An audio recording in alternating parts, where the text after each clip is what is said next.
Okay. So for today, what is the first item on the agenda?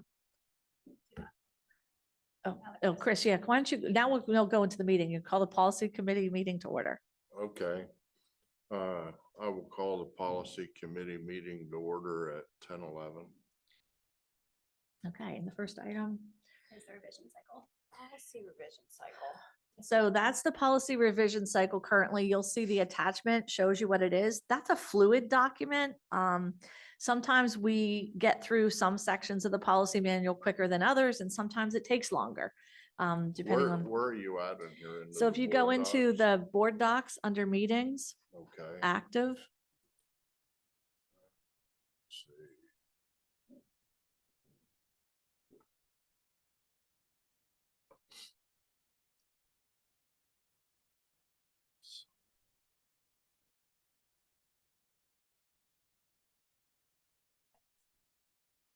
Yeah, it saved my info, believe that or not.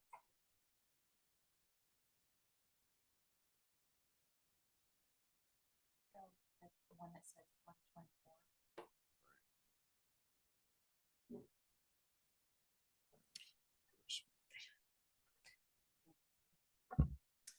Curtisville, it's been teaching for 8 years and has the cert.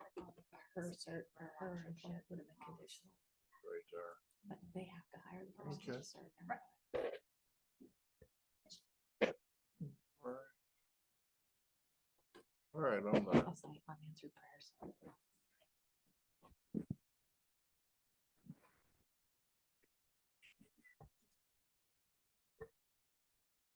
okay, so Chris, if you're in there, there's an attachment under the part that says policy revision cycle.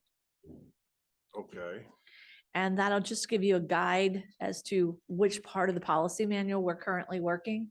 Right. And right now you'll see that we're working in the 100s. Yep, I see that. It'll be up to the committee and the board, the committee and the new superintendent, Dr. Redmond, to figure out if you want to change this policy cycle or how rapid you want to move through it, or if you want to change any processes. But I'll be working with Dr. Redmond today to show him how we've been doing this, and you guys can determine collectively how you want to operate moving forward. Now, how do you open that program up to see it? Because it won't open. You should be able to click on the attachment and see it. And maybe Liz and Tracy, if this is a good time for the two of you who have been really veteran members of this policy committee, if you maybe want to give Dr. Redmond any indication, and Chris, if you like the way things have been going, if you want to modify things. I think things have been going very well. I think when you started this, Will not. And then, I think when you started this, we kind of looked at what was necessary immediately, you know, what had the most updates. And so we've done really well. That's what I was wondering. I think the way it's been Yeah. going is pretty good. You're right. We prioritized that policy revision cycle based on what were the policies that were the most out of date. So we started with the oldest part of the manual, and actually with the help of Tracy and Patty, we also have another document for your work too, that shows you kind of a running log. It's a policy revision log, and each tab of the spreadsheet shows the different policies, when they were reviewed, when they went to the board, when they were last approved or reviewed or anything. So we kind of use that in the policy prep before each meeting. Right, and if I may just add something, you know, and when Mark Kondo was here for HR, for safety and security, he would also get updates. And so that was huge, staying on top of all the latest things for safety. And I really think the group and Mark and everyone did a really great job with that. So those are probably something else that's always on the back burner, but he really jumped on that. So that was very helpful also. And it's been going really well. Like I said, we you know, Dr. Martin set up a plan, but we're still adaptable and flexible. And if we need to jump to something else because of some situation, we do. So it's a good template. Thank you. So, and then just to show you, like, once we get through each meeting, this committee will decide if we're recommending that this policy come to you for review. You read them, you give us input. Then if you have suggested changes, we either make them on the spot if they're minor, or we take it back to the admin team, make the adjustments, bring it back to you the following month. Once this committee says, or at least the majority of the committee says, yes, that policy is ready to go to the full board for first read, then it moves to the next board agenda. Right. And then there's a second read. So all board members get an opportunity to see any policies before they have to take a vote. It's a first read, a second read, and then an approval. And then even after the board approval, it goes back to PSBA for final review, and they leave from a legal perspective before it moves into our policy manual. A lot of red tape. It's a process, and sometimes it's very tedious. It's not super exciting all the time, but then again, if one of the board's main roles is to set policy. And so Right. it's a very important committee. And I just am proud of the work that you all have been able to do.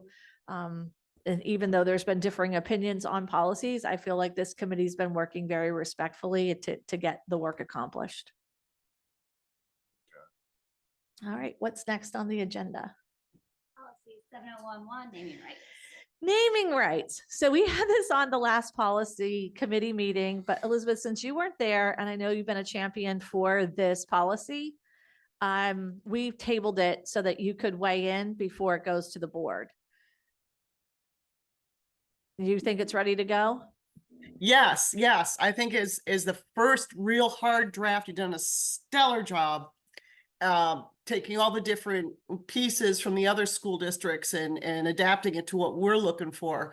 I am really curious because when I talked to PSBA about this, Lord knows, I don't know, year and a half ago, whenever, they definitely want to see the final result or maybe the draft, because again, they would like to put something out, or no, I'm sorry, they're considering to put something out there, and ours might be it.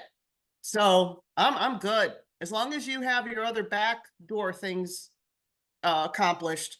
Are you good? Are you good with that, Dr. Martin? All those other the details on the backside? I think so. There's a lot that, has to go from the business office side of things. If, and I don't know if this committee, since we have got new members on it, want to take some time to read it before we move it forward, or if you're ready to move I'd it like- forward. I know Tracy and Elizabeth, we've been working on this for over a year. Yes. I I'm think ready to go. see what it And I is. want to see what the other board members say, and Yeah. It's in your agenda. You can click right on it. No, I cannot. You have to go back to the board. Go back to the board docs page. I think you had that Google Doc open still. Close that one. Click it right there. Naming rights. Right.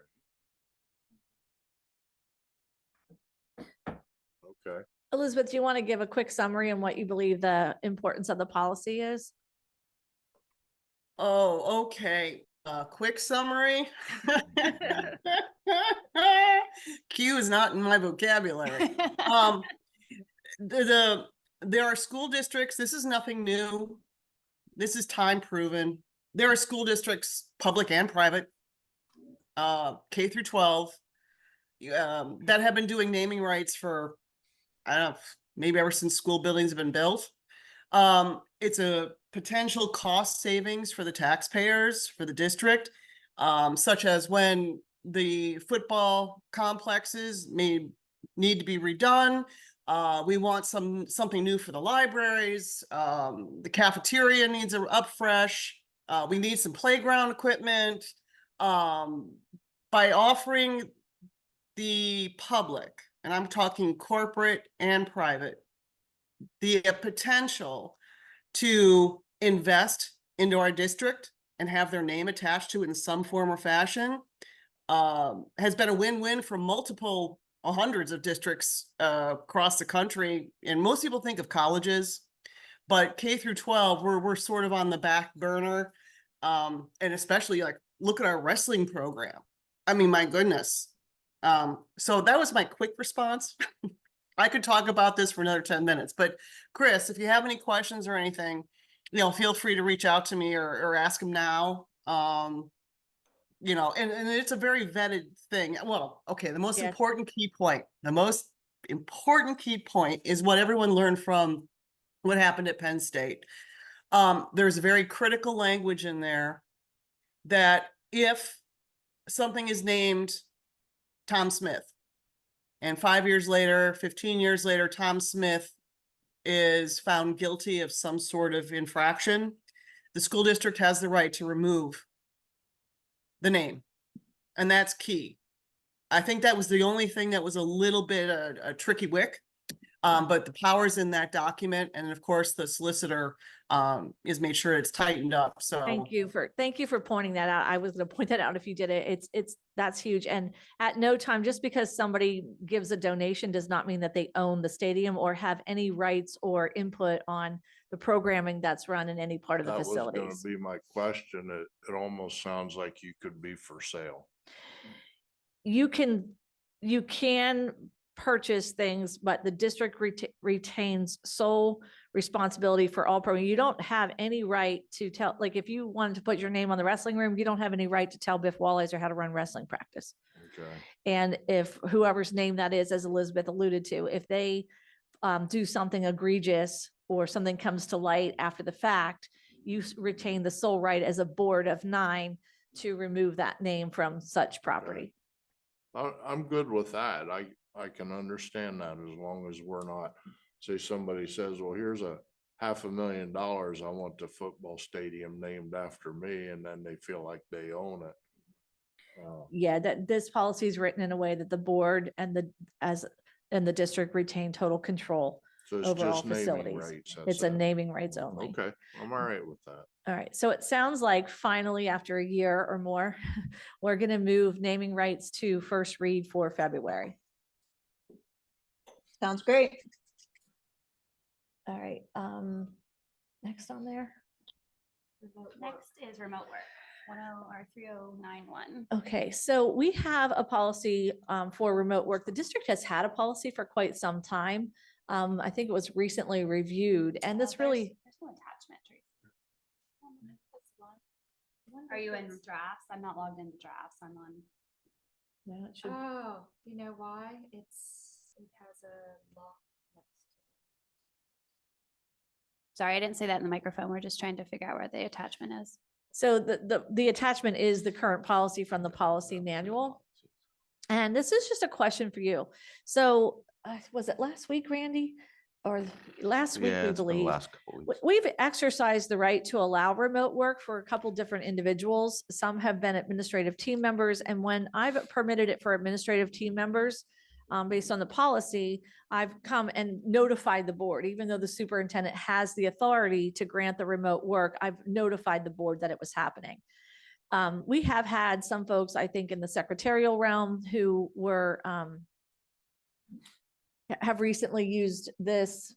I don't know, there's been some people who have needed to use it, maybe for different reasons, like there was a spouse who was ill and was at home needing care, but not 24-hour round the clock care, just couldn't be home alone in the moment following surgery.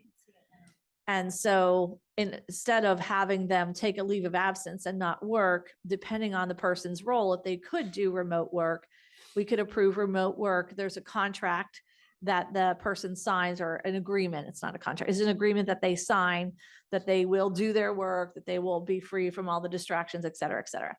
So most recently, and it also says that if your work can't be done remotely, such as like if you're a cafeteria worker, it would be very difficult for you to do remote work because there's not really anything for you to do in that capacity at home. So it's selective, and it also depends on district need. So currently we have someone using a remote work agreement that's in the ACCE group, which is the teachers union group. And the teacher or that association leadership has brought forward some questions to Randy and I about that policy. And while I think there's some misunderstanding about the details behind it, and obviously those are confidential for that employee, their question to us was, is the intention of the remote work policy to allow teachers to work remotely when they're sick or when they can't be at work? And is it open to everybody to do that? And my response was, no, it's reserved for very specific circumstances, and it would have to be for the benefit of the district. There's no intent of that policy to allow anybody just to work remotely in lieu of sick time. So they're wondering is if we're affording someone an opportunity to do that, why wouldn't every employee in that group be afforded the same opportunity? So in reading through the policy, Randy and I think that there are some there's some ambiguous language in the policy that probably could be clarified so that those misunderstandings could be cleared up. Anything else you want to add on that? I think mainly it revolves around the fact that in general conditions in that policy, there's a statement that says an employee may not telework as a replacement for leave. And I think that's what's causing the sticking point right now in this situation. This situation that's going on right now it's a very sort of, I would say, an unusual situation. It's sort of like a one-off. The teacher that's actually fulfilling this situation has a specialized certification that it's hard to find substitutes for. And they also service. It's impossible, actually. Yeah, We would have it's to be paying impossible, a yeah. contracted service. And so, and they service a population of about 60 students. And so, That also would put the district out of compliance with special education laws Right. and responsible for compensatory education. and so even though that was discussed with them and said, hey, listen, we're doing this to benefit children, right? Students, because we want to continue with services for them. This person's, medical provider said that they could provide services remotely. And so we went ahead and made that move. So that way the parents knew that their children were going to get services to continue, up until a certain point. And then at that point in time, the parents would also know that we would continue those services, at a later date, but we'd at least be able to service them for a number of weeks. And so I think that they're just coming back to the point, well, saying, well, this person, you're doing this to relieve them from utilizing sick time. Well, I guess it's all a matter of opinion on how you're trying to look at how this is worded. And my opinion is, if they needed to use sick time, they'd use sick time and they just won't be able to do it. But in this case, they're allowed to do it per their medical provider. And so it's semantics, right? But So- those semantics are what is the association's questioning. Right. And so the first, I told them I would bring it to the policy committee first. It'll probably also go to personnel committee, Tracy. But the other, I guess the question for you is, and who knows, they could file a grievance Mhm. thinking that every employee is entitled to the same working conditions. But you can't really share the individual employee situations because you Right. could be breaking FERPA laws. Right. But we believe that the situation at hand is completely aligned with the policy based on the way the policy was written and the intent of the policy. So their main question was, is the board's intent on this policy to allow anybody to take sick leave or to work remotely in lieu of sick leave? No, that was not the intent. I don't believe at all. Go ahead, Liz. Chair Chris, I'd like to make Yeah. a comment, please. Yeah. First of all, I don't know the history, not that we have to go too deep right now, but I don't know the history on this. So I don't know when I did a PSBA search regionally, what the other school districts are doing, because I didn't do any of that yet. Because I didn't feel I needed to, because I have no idea if the draft that I'm sorry. I have no idea if the policy we're looking at right now, was it PSBA started and we. Yes. And following COVID is when PSBA put out suggestions for remote work policies. Okay, And that's what. so, I think the leave, like, could somebody, at any rate, yes, to answer your question, I'll be brief. Yes, and this committee reviewed that and the board approved it in 2021. And I'll give you an example. Back then, there was an administrator who had an elderly family member living with them. And if they had come to work and then taken the potential of getting the elderly in-laws ill, to life-threatening illness at the time based on the situation, they couldn't do that. But yet in the moment, having the principal of that building who had been there for so many years, keeping a building going in the middle of a pandemic was Mhm. more important to have them working remotely. And instead of them taking a leave of absence or retiring early or whatever that might be. And so we carefully considered all of the pieces of the situation, depending on what was the benefit to the district, to the students, et cetera, and then made a decision. And these are short-term agreements. I think they're short-term, like 6 weeks. And then, and at any time in that agreement, if the person's not doing their work or something's going wrong, the superintendent has the right to revoke the agreement anytime. Mhm. And there's been some other situations too, similar to that, where maybe somebody, it's just, so in that situation, the person wouldn't have been sick themselves, replacing remote work with their own sick time, but it was a circumstance with their family and the school that led to that. So I think what we're saying is, would you like us to take a look at that for the ambiguity, or would you like to have the association leadership come and talk to you about what their concerns are? I think, Me personally, I really would like that idea because Yeah. these policies are built for the employees. So I definitely would like to hear what they have to say, and then to then Right. work with our solicitor on this. So there's no gray area. But in the email that I have, so that's something to think about for next month, if you want to invite that leadership to come and talk with the policy committee about the policy. The first question was, is the intent of the policy, and I have this in an email, I'll share it with you, is the intent of the policy to allow all employees this opportunity? And it was my understanding from our conversations that that was not the intent of the policy. Right. And you're absolutely correct. It's just like what Tracy said and like the example you gave. But also in the meantime, can we consider contacting PSBA? Because I'm sure we're not the only school district going through this right now. And Well, see not- if they have, any updates or anything that They don't have any updates at this time. is there any safeguards anywhere in this policy that it can't be abused?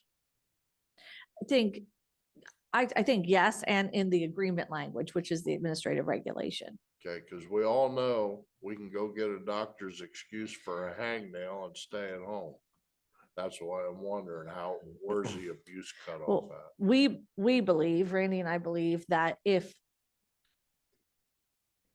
we don't want to see that happen. Right. So we have over 300 professional staff members who could take advantage of the policy as opposed to individual cases. Right. And so what we've explained to them is if they know somebody else who believes that they would fit under the criteria, that they should come and see us immediately so that we could give them fair consideration under the current policy. So we're not, right now, we're not precluding anybody who has requested. There's been nobody that has been requested has been denied, and these requests are few and far between. The only reason I'm asking. It's rare, but I don't think you want it to be a common weekly occurrence. Right. The only No. reason I'm asking that, I can't tell you the organization, but I was involved in one that kind of had something similar to this. And the person couldn't come to the meetings and the different things we had going on because of a family member that was at home that was susceptible to RSV and a lot of things. But they were out in the bar drinking and partying. Right. And I got Scratch that from the record. that got jerked. His authority got jerked. Yeah, I do believe there are safeguards, Yeah. it's particularly in the Okay. agreement. That's And all. I would also say, like, again, in this situation, we are truly looking at servicing some kids, right? Right. Some kids that need a specialized teacher that has a specialized certification. This is sort of a rare occurrence, right? And so, we don't want to be in a situation where we can't take care of students first. And I explained this to the leadership of the membership of the ACCE. And it's not carte blanche. It's not like we need a social studies, science, English teacher, whatever it may be, that we could find a substitute to put in that classroom. Okay. In this case, it was truly a specialized situation where nobody else can provide this service. And we looked, to see if we could get somebody to provide that service, and we couldn't. And this person was able to do this service remotely or virtually. And so we were thinking kids first, support. And now it's turning into, the questions about, should we just let everybody carte blanche if they request it, do it? Well, And my opinion is it's no. Right. No. The kids do come first. Right. I'm wholeheartedly on that. Is this something that we can add to our pick agenda for the 22nd, or do you want to do some more research first? Or I even the am- personnel on the 16th? I initially suggested that, Tracy, and I was told this was such an urgent matter. And so I offered to bring it to the policy committee because you're the first committee that could have any involvement in it. Right. So this was the Mhm. first timely opportunity. I think we should. I invite suspect them. it should go to pick as well. We do Um, have a personnel committee meeting on the 16th also, which we had just discussed this a little bit in our last meeting, Well, I and believe. Randy may be able to, in an executive session, provide more details about the current situation. Mhm. And then additionally, so I think you're right, there's multifaceted. So yeah, yes to personnel and yes to pick, in my opinion. And Okay. then, if following those meetings, or particularly the pick meeting, you would want to know, I guess, it might be solved before then, or maybe they want to be part of working with the administrative team to, make suggested changes for clarity. Yeah. And then the idea would be to solve it for clarity in the intent of the policy, to be something that the school district could fiscally manage effectively. Okay. I think we all know that the best solution is for our staff to be on site with our students, and the people that they're leading. However, like we said, there are some extenuating circumstances in this case, and the policy allowed us to do what was best interest of the children at the time and the best interest of the district from a legal perspective. So a hang now would not qualify. Okay. And we haven't heard a response back from your last email. No, the anyway, last so. communications, I said I would bring it to this committee. So I will report back to that leadership that we did discuss it, and that we'll give them some direction that we, and Tracy, what I'm understanding is you'd like to see that on the pick agenda. Yeah, and if there isn't too much on personnel for the 16th, we can add it there too. Okay. So we we'll- can discuss it before we get to pick. We'll do. Okay. All right. And what's next? 118 Independence Study. There's 3 policies there, right? Yeah. 18, 19, and 18, None of them 19. have links. Yeah, none of them have attachments yet because they're all sitting in drafts. The main people that I need to work with for those policies have been, the main administrators have been Megan Hall for curriculum instruction, Christina Manning for pupil services, and also Dr. Zangara for his assistant superintendent role. And the field trip one is going to be pretty important. I suspect that we need some changes in that area. Currently, the policy says that overnight and out-of-state field trips must be board approved. However, the current practice has been getting all overnight field trips approved, even if they're in state. So Dr. Zangara has some experience from his previous district with some legal issues related to field trips. And so I feel like his expertise in that area should be applied to revising this policy, and his experiences should be applied to that. So while they've had initial looks at the policies as they are and are suggesting some changes, we have not yet had time as an administrative team to take those suggested changes back to the administrators who would be implementing the rules and regulations around the policy. So for all of 3 of those, I would just like to, we were planning to have them ready for you, but they're not ready. I think that this has been such a rush with the all of our committee meetings in the first or second week of January, with the holiday and the way everything fell. So And there's also just a lot of nuanced language in some of those policies that we want to make them as clear as possible. They're And so they're old, they're very outdated. And I think we just want to do our due diligence to make sure that, like Jackie said, those who are carrying out the policies are just as clear as we are in our intent. and the legal protection on the district, who's responsible for what when kids are on a field trip if something tragic happens. So I think they're important policies, and it should be worth noting that we need a little more time to get the first draft to you. Sounds good. Yeah, that's great. Thank you. Lawful harassment is on there twice. Yeah, 248, Policy 348. 248. Both of them are the same? Yes. One's student, I don't know staff. what is going on with Yeah. board docs lately, but the people who have been preparing agendas, there's all kinds of things. Sometimes stuff is showing up or showing up in wrong categories and getting One crazy. students and one One staff. student. Yeah, there's, one's 200s and one's 300s. Okay. Yeah. So this just was a recommendation from PSBA. If you open that attachment, you'll see any suspected or any suggested changes in bold font.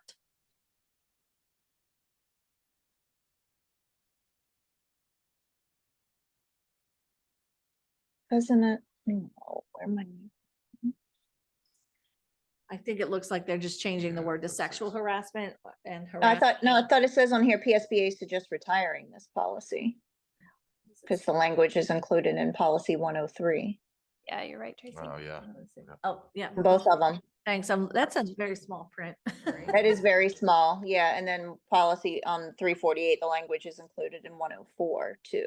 That makes more sense with all the Title IX changes. So our Mhm. Title IX policies are up to date. So all of these are included. So therefore they're suggesting that we retire them. So I think the board would need to take actions to retire those current policies. Yeah, so we would just have to look at, 103 and 104, has students and staff. They're two separate ones for discrimination and all the Title IX stuff. So, yeah, those other two are kind of redundant now with the updated Title IX. PNN. I'm just double checking that that came off the PNN, which I think it came in.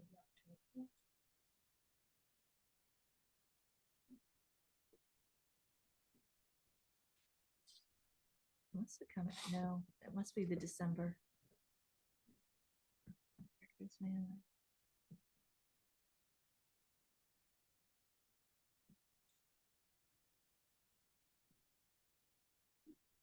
See, I'm wondering where that came from because I don't think that I put that on there, so I'm not sure who put it on and why. Just kind of going back.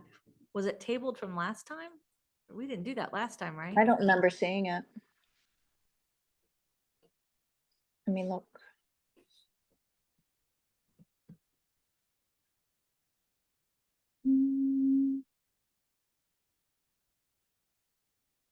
No, it wasn't on December's. Maybe it was. No, it would have to be something that was more recent. Or November. Because we have cleaned those other ones out. In November, we passed policy 104. It was a review. We had to do the review, which is the Title IX stuff, so. But it, You mean under the 104 draft that? Maybe it said you should retire.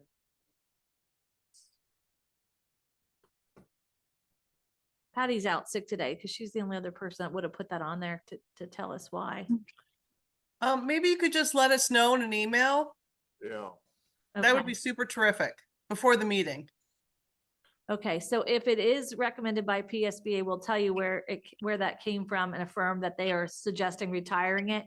Super. Is that what the committee wishes to do, if we can find where that's coming from? yep, that's fine. I agree with that. Okay, great. We need to, we It's in need to know drafts. about it before we can swallow. Yep. it. We're just wondering if it's into drafts. I don't see it.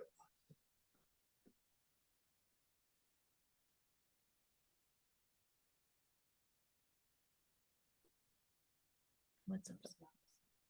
Yeah, sexual assault is there.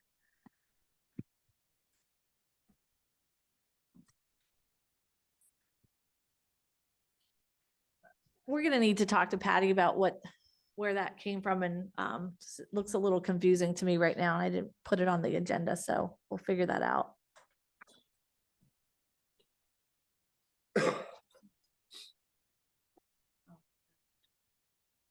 Yeah, Yeah, 'cause but what doesn't make sense is that it's on the agenda to retire, but yet it's sitting in the drafts to be approved. So there's something screwy here. So we'll have to figure Mhm. that out. If we can clean it up over an email, we will. Otherwise, we'll just table it until next month. Sounds good. yeah, Yep, thank you. So then, next month, Dr. Redmond will be, he's here in the room today, but he'll also be here to, with you next month for your regular scheduled meeting. I'm assuming the committee wants to keep the schedule that's already been established. It works Yeah. for me. I kind of like it the way it is. Okay, good. All right, so thank you to this committee for all your hard work. I know that we've put a lot of time and effort into cleaning up the policy manual. I was hoping to have the whole thing completed in that 5 years, but we've been working through them pretty diligently, so we haven't gotten all the way through it. So you've got some cleanup to do. Some districts do it differently. They literally take the summer and revise the entire policy manual every so many years, which I don't know how you could do that diligently. It's No. too much reading. No. Mm. So, No. all right. Sounds like an unfun summer. Oh, sounds like a freaking nightmare. Just, you do that to people you don't like, okay? Anybody got anything for the good of the group? No, thank you. I'd say we're done. All right. Thank you. Thank you. Thank you. Thank you. Have a great day. You too. You too.